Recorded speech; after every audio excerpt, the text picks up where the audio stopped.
What if I told you humanity was never meant to inherit the earth? What if the greatest plague in history wasn't just a tragedy, but a turning point, a brief, horrifying window where the rats almost won? This is the alternate timeline where the Black Death didn't just kill people, it killed civilization, and the rats took over. The year is 1347. A ship docks in Sicily. Within days, the coughing starts. Within weeks, the bodies pile up. Within months, the world begins to fall apart. In our timeline, the Black Death wiped out about 60% of Europe. But in this one, it mutates, becomes airborne, and spreads faster than anyone can comprehend. Doctors flee, cities shut their gates, priests give last rites until their lungs fill with blood, and still, it spreads. By 1355, civilization has collapsed. Governments vanish, languages fade. The written word burns alongside the bodies. And then, silence. The world doesn't end in fire or glory. It ends in rot. But not everything dies. In the rubble, something moves. The rats, the carriers of the plague, immune, thriving. They spread into empty homes, palaces, temples. They feast on what's left behind, our waste, our stories, our flesh. At first, it's survival, instinct, nesting, breeding. But rats are not just survivors. They are watchers. And what they find in the ruins of humanity is potential. They find our cities, now hollow shells, our books, strange, fragrant stacks of fiber, our machines, primitive, but designed to harness the power of nature. They didn't understand them at first, but rats are observational learners, pattern seekers, problem solvers. They adapt. They don't debate philosophy or argue over truth. They observe. They copy. They refine. And when something doesn't work, they abandon it without mercy. Where we build towering cathedrals, they burrow efficient hives. Where we dreamed of eternity, they focus on tomorrow. Where we cherished art, they study function. They don't mourn us. They learn from us, and they move on. In the absence of human predators, natural selection accelerated. The cleverest rats survive. The most organized begin to dominate. Communication improves. Scent trails become maps. Chirps become codes. Tribes form. Then networks. Then something dangerously close to civilization.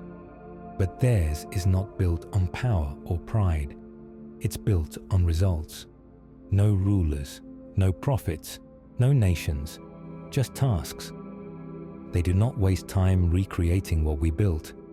They dismantle it, sort it, extract what's useful. They perfect agriculture in weeks, harness electricity in decades. By the time we would have invented gunpowder, they're already transmitting radio signals through underground antenna. Their cities don't reach for the sky. They sink into the earth. Tunnels, chambers, stacked efficiency. Every centimeter designed with purpose. Where we built cities with art districts and shopping promenades, they build zones. Food, waste, learning, sleep. No decoration, no expression, no distractions.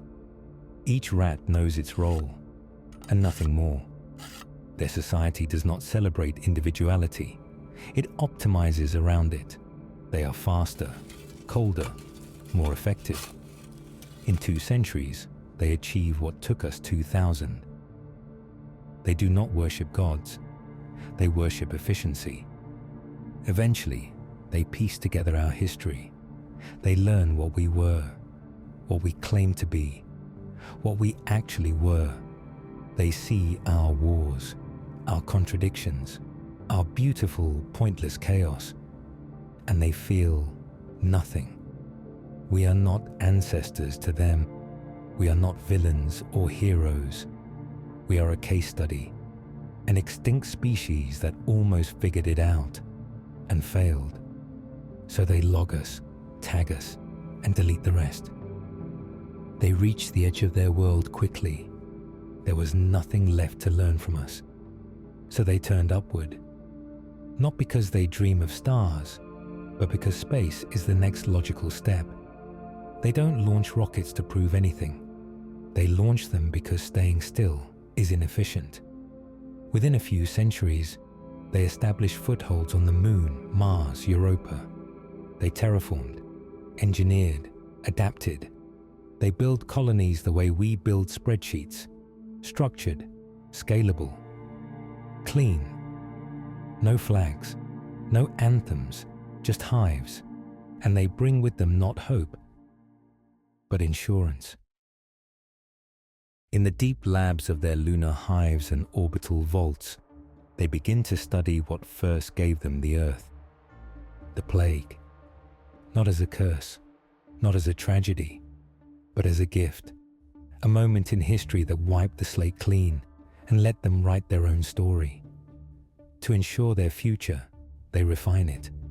Not to cause pain, but to create space. A new strain, engineered with surgical precision. It doesn't burn. It doesn't scar. It doesn't scream. It simply moves through a species and gently closes the door on its next generation. No blood, no war, just absence. A calm extinction, not hatred, not vengeance, just survival, just maintenance. The rats do not fear the plague. They understand it. They honor it. It was their origin, and now it is their legacy. They carry it across the stars, not to destroy but to clear the path for something greater, something vast, something eternal. At the center of it all, beneath 10,000 hives, across 10,000 worlds, connected by signal, instinct, and silence, rests the Rat King. Not a monarch, not a myth. A vast, distributed intelligence, part biological, part machine. It stretches across every colony, every hive, every signal. It does not dream. It does not feel. It does not die.